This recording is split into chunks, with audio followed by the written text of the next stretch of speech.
Okay, it's Chris, Liege Games. Let's talk Wild Assent. Now, Wild Assent is the base game, the original Kickstarter from Lazy Squire Games. What do you need to know? Is it for you? Pros, cons, a little bit of sample gameplay, and my thoughts in general on it. This copy was provided by Lazy Squire Games, so that's where it came from. Full disclaimer. But, as always, is it for you? Well, let's talk. Let's do this. Wild Assent. So, in case you're unfamiliar, just give you a brief Cliff Note synopsis. Wild Assent, 1 to 4 player, dungeon crawl-esque, fantasy styled in the wild lands of this mythical realm. It is one of the earlier releases from the past couple years that was at the start of the dungeon crawl KDM-esque light version style games. If you are not familiar with KDM, otherwise known as Kingdom Death Monster, it is a horror-esque survival game where you alternate phases of the game between encounters, either to go out and hunt monsters for resources or to defend your colony, versus the settlement phase where you are improving said settlement in the first place. This game, Wild Assent, is a direct spin-off of that concept where you are managing and mitigating both of those circumstances how you so choose. Wild Assent takes a slightly nuanced, different spin on it in the fact that it focuses as well on not only just surviving, but capturing said monsters in the first place. It uses very similar mechanisms, albeit done in a different way. So the question is, how does this compare to other things that are out there? How does this compare to its predecessor, Kingdom Death Monster? And what should you know about it in terms of whether or not it's right for you? Let me show you a little bit of sample gameplay so you can get a sense of sort of what it looks like in general, because there are several different modes that you can do as well. There is a campaign mode, there is a just season mode, and there is an arena mode, whereas the PvP, if you will.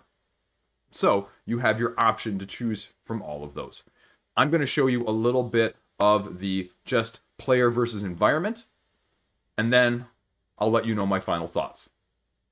So here's the basic setup of the board, and we'll start here at the bottom. This is your encampment. This is your settlement that you're building, that you are upgrading, that you are utilizing in order to scout and hunt better, and to just be able to recover from these battles.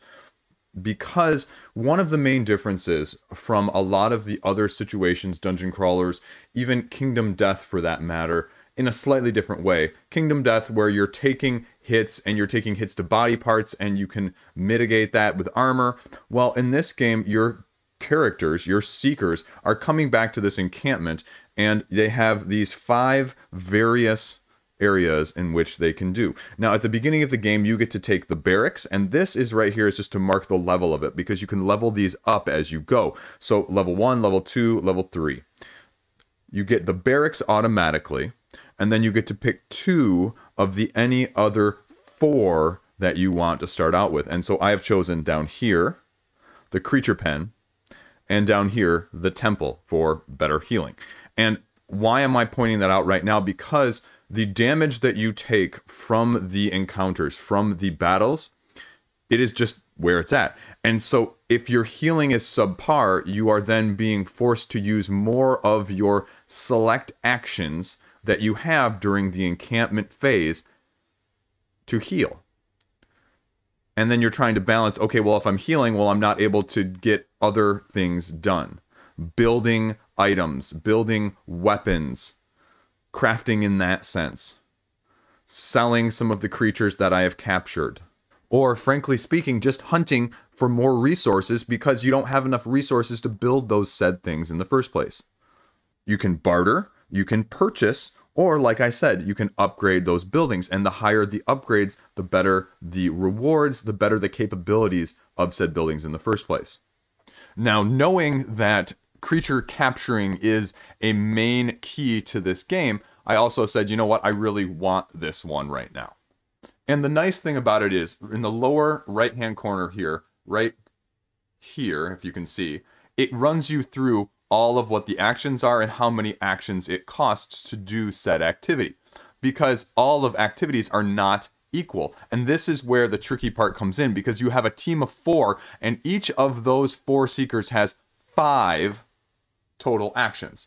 And so you have to choose how you want to divvy them up, because some of the actions require more than one person to participate, and then it locks them out until everyone else has used those actions and can, you know, be utilized again. So, I mean, if they go hunt, for example, they may use several of their actions, and then they may not be able to participate in the other areas, or heal, for example. So, I mean, this one right here says, okay, the Temple of V. See, heal a seeker for 2 of the health for an action.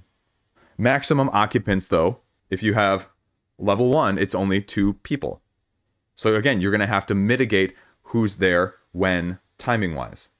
Then obviously your workshop, you have recipes level 1, 2, and 3 that you can have access to based on the building level. Then you have the barracks option here, which automatically heals, and that becomes very important because then you're not having that you're going to have to actively use, because this passively heals you depending on what level it is. It also houses a certain number of the workers down here because you are hiring workers that are going to help you in various ways with resources, with hunts, with crafting, whatever it may be. And you only can get 3 initially, and the 4th and the 5th one are unlocked at the higher level of the barracks. The Seekers Den, higher scouting abilities, more resources. And then the Creature Pen, like I mentioned, houses creatures that you capture, that you sell, that you use to get gold to upgrade said buildings in the first place. Now the barracks automatically houses 1, but right now, even the level 1 creature pen only holds 1 too, so I could only capture 2 creatures on the first mission, even if I wanted or tried to capture more. Again, things you need to be aware of before you go out and hunt.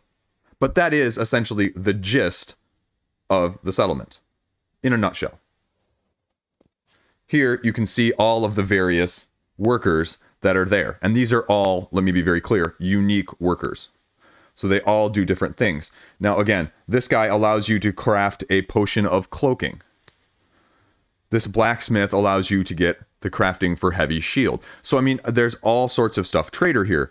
Draw 5 equipment cards instead of 3 when trading.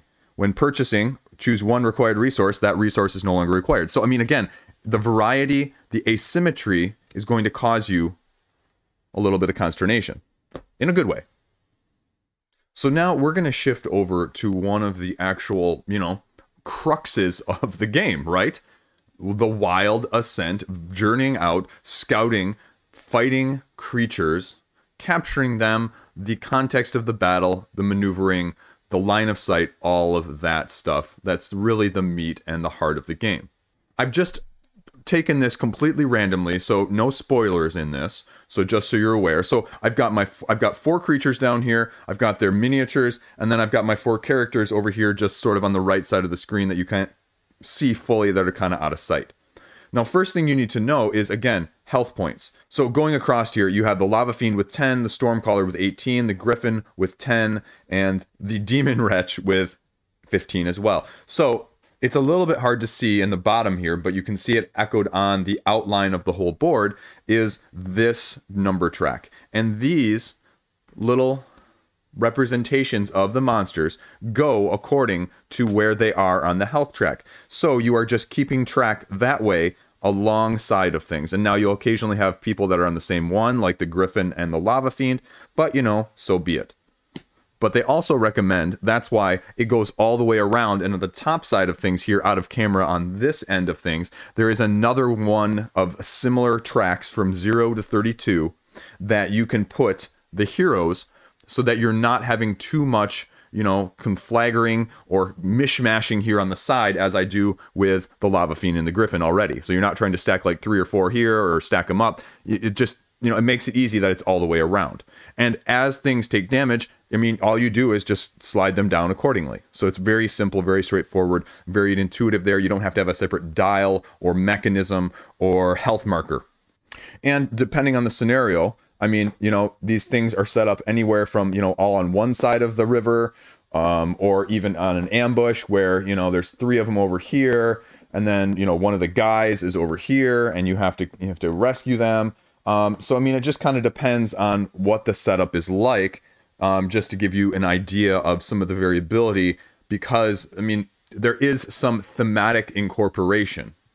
Now, the campaign itself is more of a scenario-driven linked sessions than an actual, like, campaign with significant consequences and ramifications. I believe that is what Lavon Rising is mainly going into, because as I'll talk in the final thoughts, that is, if you're looking for a narrative campaign game, this is not that. It's not, but that's okay, because it is what it is. Now, again, these cards then go along the side. You just move them gently over here to, remind yourself, because again, they have not only the life points and the names in the upper right-hand corner, but they go down here and they talk about the defense, the physical defense on the left side, the magical defense on the right side, and then what their abilities are down here at the bottom. And the interesting thing on these is, just like the Seekers, the heroes, they have the different symbols from the passive to the active. And it's a little bit hard to see here, but you can kind of get a sense of what that one is. It's got the little cross, which means it's a passive. And, the Lava Fiend has a different one. The Streamcaller has a passive and an active one. And then the Griffin has 2 passives. So there's a little bit of variety there as well. They all have the different stats. And they have different cards that you're going to be drawing. Now, because you notice that none of these have, okay, what am I doing on the actual turn of the monster? So let's talk about that for a second. So how are the monsters taking actions? Because, I mean, the heroes taking actions are relatively straightforward. I mean, they have their board. They have all of their abilities listed. Now, with Amalia here, you can see she's got a lot going on, but it's relatively straightforward. Upper left-hand corner here, the blue is her speed, how far she can move. She can move 3 spaces. She's got 22 health. Very straightforward. Physical defense, magical defense. This is her range. This is her base damage. This is how many dice she rolls every single time she attacks. And then she's got down here these abilities. These are the ones that are active. Now, these are the ones on the side are the ones you're going to have to unlock through various means in the settlement. And you can see that all of these characters have very similar. Now, they all have other sides too. This is for a completely different mode. This is the arena mode. I'm not going to talk about that. That is the PvP mode. I am much more of a PvE cooperative, dungeon crawl-esque person. So you might have to look elsewhere for more diving details into that. But I'm focusing on this side of things. And you can see that they all have a variety. They all have different symbols along the side. They all have different actions. They all have different strengths and weaknesses. Range 1, range 3, range 2. So, I mean, there's differences across all the board in terms of she has no physical defense, but very strong magical defense. He's a 2-2. So, again, these guys do the same thing. They're set up as well. Their trackers are around this end of the board that you can't see out of sight. And then it's just about who goes first. And let's go back for a second, though, and say, well, Chris, we talked about the heroes now. We know what the heroes do because they are doing set actions at the bottom of the card or the side of the card if they're unlocked. So what do the bad guys do? What are the creatures doing? So the creatures have this very interesting deck, and they get about 5 cards each per monster. And it doesn't matter what level the monster is. They don't have their unique decks per level.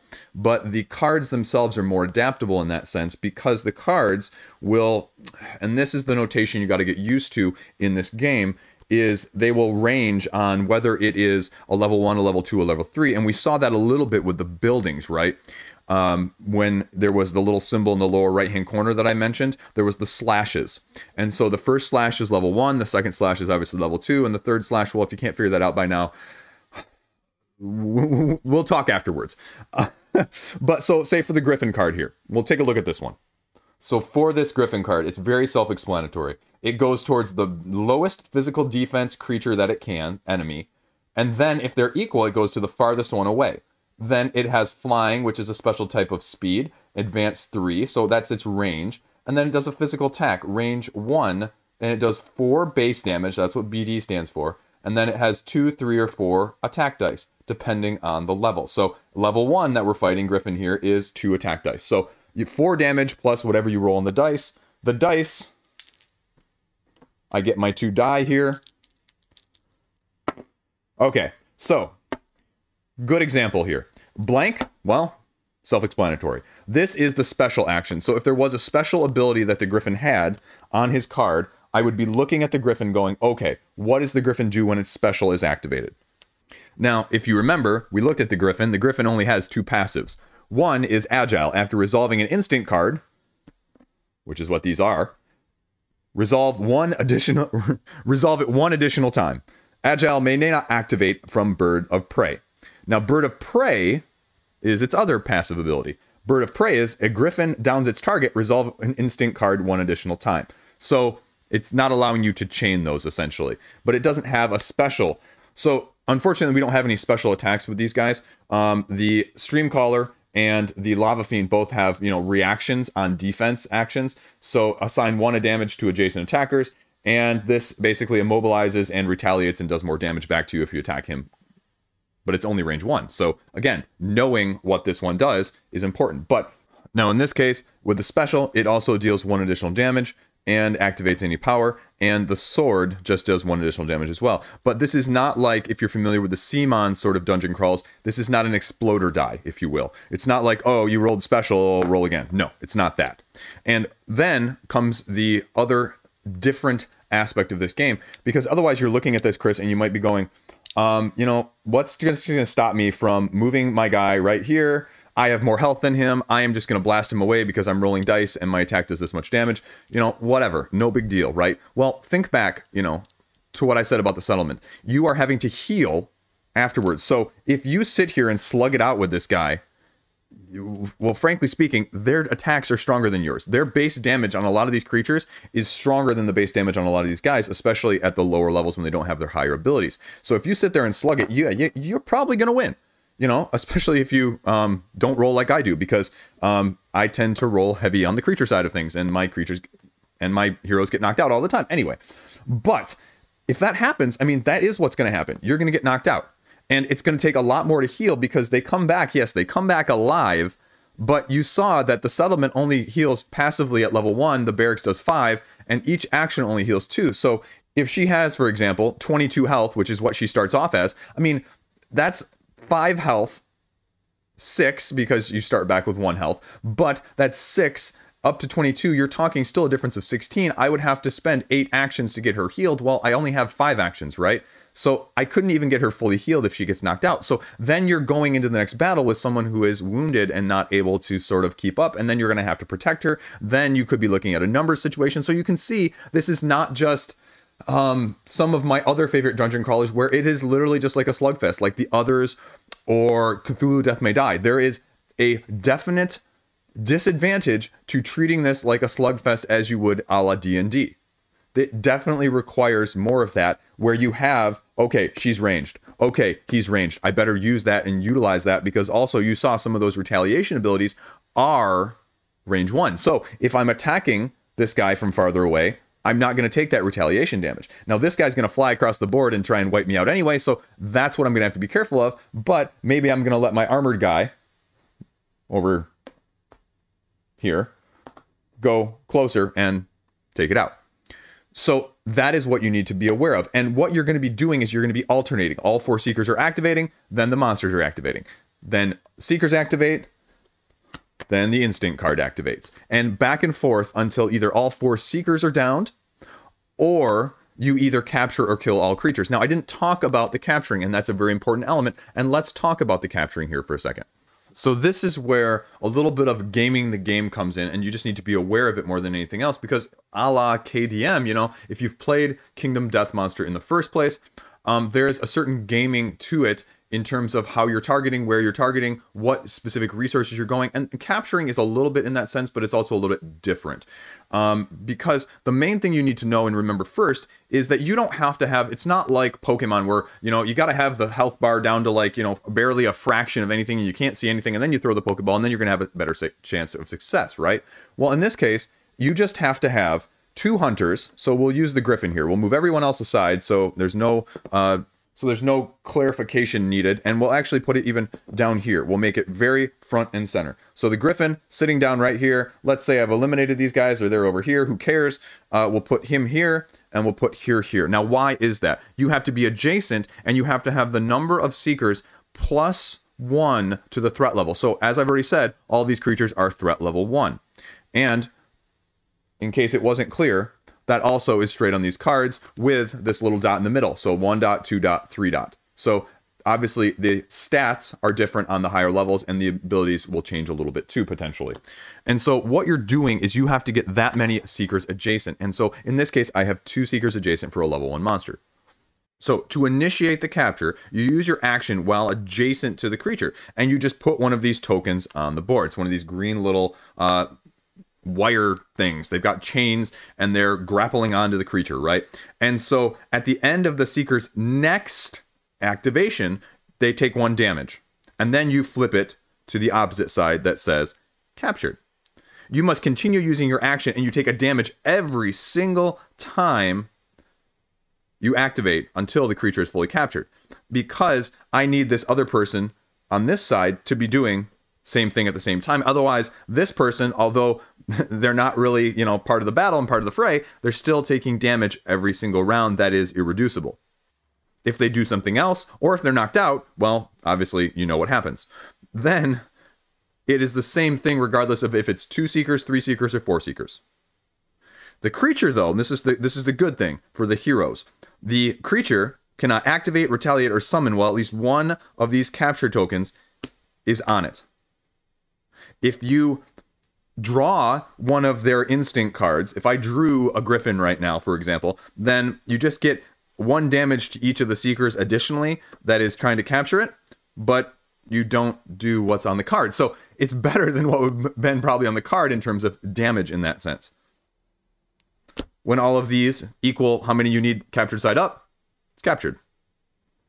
So that really requires coordinating over 2 rounds and mitigation again, because if these other guys are still lurking, capturing not going to be so easy. A couple other things I did not talk about that are on the board. You have these basically obstacles, and so these are, you know, things on the board that are either going to help or hinder you. So for example, this one, this little skull with an axe in it, if I actually turn it the right way up, is considered partial cover, and creatures or seekers adjacent have +1 defense. But you can't end it on top, but you may move over it. It's going to cost you additional speed though. This one, for example, full cover. Again, can't end on, but any attack that draws line of sight through it, well, you can't. Then we have the thorn bush here. Identical to full cover, except anybody that's assigned into this field takes 2 damage and the bleeding status. Now, we didn't talk about status, but there's a lot of status effects. Bleeding, knockback, you know, just what you would think that sort of correlate to them. But there's a lot of that sort of thing. And a lot of the abilities will cause that sort of thing, either from the hero side or the creature side. And then the last one, actually, I didn't even plan this. I've got all 5 down here separately. Pit. Anyone who ends it must immediately, anybody who enters it must immediately end their activation, forfeiting anything that hasn't been used. And you have to spend your entire next activation just to move out of it. So again, not insignificant. Now, again, not a lot on the board, but it plays a role. Because movement is now, again, something slightly different. Because you know with these dungeon crawls, some of them use orthogonal, some of them use diagonal, and you can do either in this. Now, the difference is, and let's talk about movement for a second, because how am I going to get this guy from over here to the hero who's trying to capture his friend? We'll assume they're friends because, I mean, why not? But, you know, now he has to be facing the right way. You cannot be facing this way, and you can only go in these 3 squares then. To be able to go into this square or this direction this way, he would have to turn, and that spends one action. And that's true whether it's a hero, a seeker. I keep calling them heroes. I don't mind it. Anyway, but then he would spend one action there, 2, 3, 4. Now, the problem is he could not go 2, 3, 4. You cannot change that straight line that they're going on. Now, if he was here and he went 1, 2, 3, again, that would work because you're not breaking that line, and this is still considered adjacent.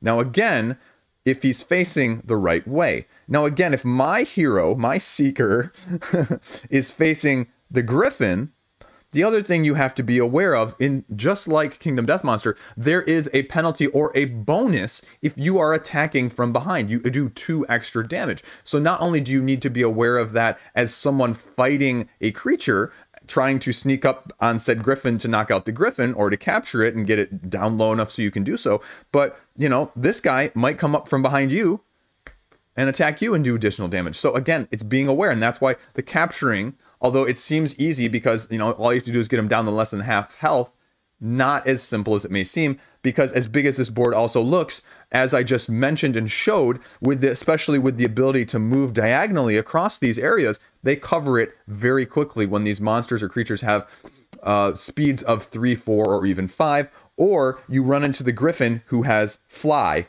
and can go over people as well. So again, the nuance there is not lost. Without going into too much more detail, like I mentioned about the status effects here to sort of finish this up, creatures or seekers have certain abilities that are going to be able to cause this, but there are also just common ones that you'll see and that they go through, and that all of them have their various tokens. So be aware, there's just a bunch of tokens from that side of things, but you have things like Immobilize. Okay, you can't move next time, obviously. Bleed, they take a damage each round. Fatigue, -2 speed next round. Blind, -2 attack dice. Stun, skip your next activation. And Taunt, you know, okay, well, you know what Taunt is. So, I mean, those are the basic ones that you just need to be aware of. And then, again, creature-specific, hero skill-specific on top of that. There are also global skills that cause status effects for the whole group, either all the creatures or all of the heroes, and those have a little bit bigger tokens separately. Some of them are continuous, some of them, like I mentioned, are also removed after the next turn. The last thing I didn't really mention, and I didn't really even point it out on the creature cards, but at the very top of the creature cards, next to their name, they have this little symbol right here, and I'm not going to blow it up because I've got this instead. These are the resource tokens, and these are the resources that said creatures are going to drop if you kill them. So again, the difference between killing them and capturing them. Capturing them buys you gold. Gold is better for buying stuff in town, like better settlement buildings and things like that. But the resources are the things you're going to be crafting with. And so that is why they're valuable. And the level determines how many of these resources you're going to get. So obviously, again, very intuitive. Level 1 gets 1, 2 gets 2, and 3 gets 3. So again, another way that you have to sort of plan out and mitigate what you're going to do on the battlefield, either capturing, killing, depending on what resource you need, depending on what creatures you're facing. Okay, that is it for the basic campaign or basic hunting seasons in the hunt mode in general. Now, let's go back. Let's give you my final thoughts. So, welcome back. Whether you are joining me from watching a little bit of the setup and a little bit of how the game works, or if you just skipped over that section and you jumped straight to this, let's get to my final thoughts. Now, let's break this down in terms of pros and cons, because all games have them. It's just what is tolerable to you may not be tolerable for me, and vice versa, or a strength of one game or a weakness of a game, for example, may be considerably more tolerable to one person than another. So, as I mentioned previously, the biggest comparison out there, the most direct comparison, is Kingdom Death Monster. In terms of the phases, the settlements, the monsters, the fighting on the board. Apart from that, though, the tactical strategy, the nature of the monsters in both games is drastically different. The way the heroes and the seekers work, see, I can't even stop myself now. The way the seekers work in terms of their abilities and their weapons and that side of things is completely different. And so the comparison sort of ends there.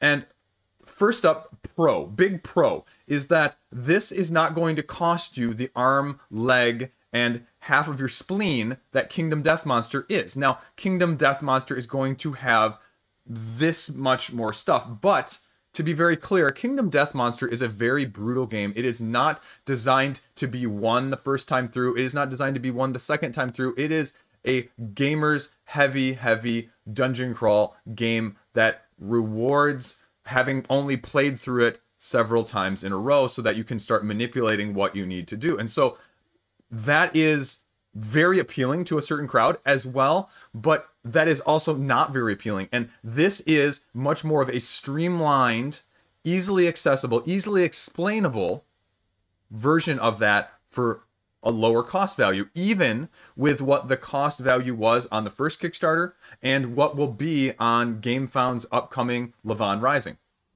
Because also the other issue that you run into with Kingdom Death Monster that you don't run into with this is the out of print status. And now I say out of print, out of stock is really what it is, right? But really, it's just unavailable. And you see the expansions for Kingdom Death going for literally like twice market value on the scalping side of things because no one ever knows when it's going to be back in stock. And they add different elements, and there's different, you know, monsters that you're going to be fighting at different times, and you only fight certain monsters at certain times, where this is sort of an amalgam of you fight a bunch of these monsters at once, and you have different things you're going to be dealing with all within one fight, as opposed to fighting just a single monster. And you just need to be aware of that going in. Okay, this is what it is. But the ease of explaining the rules, the ease of explaining the combat, you know, which I didn't even talk about, where you're rolling those dice and then subtracting the defense and then taking the difference and taking the damage. Or the line of sight that is just, you know, line of sight, right? It's just straightforward. You can explain it very quickly. It has the Cthulhu Death May Die feel of, I can play this with almost anyone that is somewhat familiar, even mildly or barely familiar with these terms. I do not have to be, you know, 3 feet waist deep into the board game scene sometimes, like you feel like with some of these games, to get them to the place where they need to be to fully understand the nuance of these games. Because let's be frank, some of these games, the overhead is just so massive that that is the biggest barrier to getting it to the table in the first place. And that is a definite pro with this. I was a little bit concerned about the variety of the monsters. Now, I mean, there's a number, but there is also not, similarly to other games out there in the dungeon crawl scene, quite the variety in just the base game. But the base game for the price is going to give you, you know, what you would expect. And therein lies the Kickstarter from the first one. This is the stretch goals. And you can see there's just a ton more. More equipment, more monsters, more other stuff that you're going to be doing, just everything else more. And frankly speaking, I think some of these miniatures in the stretch goal box are better than miniatures in the first one. I didn't toss that box. That would have been, you know, but that is another point. Like, I would say that already looking at the Lavon Rising page, it sort of reminds me of Arena the Contest. And now hang with me for a second, because what Arena the Contest did, Arena the Contest, when it first came out with the first Kickstarter, the first crowdfunder, their miniatures were not the best. People were not very happy with them because what the renders looked like and what the actual product came, it was just not great. Now, the big thing here, though, is I will say that the miniatures on Lavon Rising, and they've said this, they don't have the molds, they don't have access to them, they can't use them from the first Kickstarter. And again, this is going to be a pro and a con for some people. The miniatures are not going to match these with the ones that are coming from the new stuff. So if you got one of the first ones, and this goes back to my video talking about the 10 biggest Kickstarters, crowdfunders, game founders for the first half of 2021, was that sometimes early adopters are, you know, this happens. As an early adopter, you got your game, you got to play it first, you got to be on the hotness, but this is sometimes what we see. I mean, Marvel 1 versus Marvel United X-Men, I mean, it's happening across the board. So take that for what you will. I don't really care. I'll be honest. I am not a heavy miniature guy. Like, I am not, like, obviously, the miniature guy on the internet, on the YouTube board game scene. I am not. But, you know, I did not feel like some of the quality of some of the characters, the detail, some of the distinguishing features and marks on some of the creatures, especially in that core game, were quite as good as I would have liked. Because we are now spoiled with all of the other Awakened Realms and Seamons, and say what you want about whatever their games are, they put out very, very, very, very good detailed miniatures for the most part. And this is a little bit lacking, but the ones already for Lavon Rising, like I said, are going to make up for that. So again, if you have one of these, you know, I don't think there's any like upgrade and changing like Arena of the Contest did. Arena of the Contest took the people who had gotten the game previously, said proof of purchase, and we're going to send you the upgraded miniatures for like your heroes, I think is what it was. I don't think the monsters were affected. Anyway, you can correct me in the comment section. But that is what they did. And that was a great thing. Now, I don't think they're doing anything like this. So it's just, you know, you got to be aware. The other thing that I'll say is, like I mentioned, the surface level tactical nature of this, you look at this and you go, it's very low. Like I said, during the little bit of walkthrough, the rules section, if you missed that, there's a very high tendency to, in these dungeon crawl games, especially if you are new to them, and especially if you're just playing first time, just kind of, yeah, whatever, going,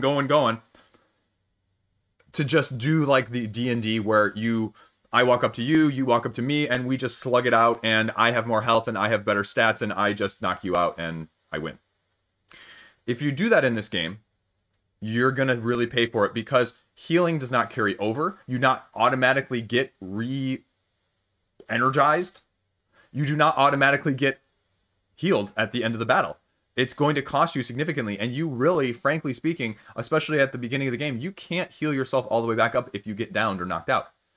You're going to go into the next battle significantly damaged, and then that's going to change the dynamic of the battle as a whole. As if you're having, especially if you're a melee guy, having to back off and be very, you know, careful and considerate while your ranged people are taking a lot more flak front lines. It's not going to fly very well.